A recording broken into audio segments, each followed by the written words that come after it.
தட்டி ஒரு ஹல்லேலூயா சொல்லலாம். ஆண்டவருடைய பிள்ளைகளே, நம்பர் 2, இரண்டாவது இந்த சீகோன் அப்படின்னா என்ன அப்படின்னு சொன்னா, நீங்க 26வது வசனத்துல வாசிப்பீர்களானால் தெரியும்.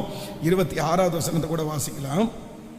26வது வசனம், எஸ்போனானது எமோரியரின் ராஜாவாகிய சீகோனின் பட்டணமாய் இருந்தது.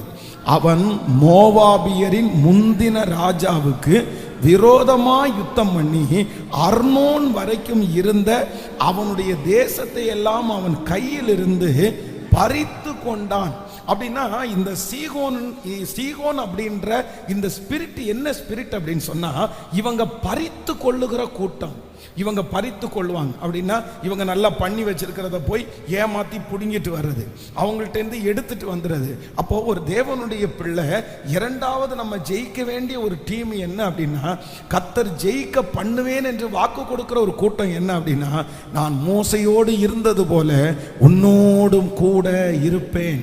யாரெல்லாம் உங்களுடைய வருமானத்தை பறிச்சுக்கிறாங்களோ, யாரெல்லாம் உங்களுடைய ஆசீர்வாதத்தை பறிச்சிருக்கிறாங்களோ, கர்த்தர் வாக்கு கொடுக்கிறார், ஆண்டவர் இந்த 100 நாளைக்குள்ள அவர்களை ஜெயிக்க வைக்கிறதற்கு கர்த்தர் வல்லவராக இருக்கிறார். ஆமென். நீங்க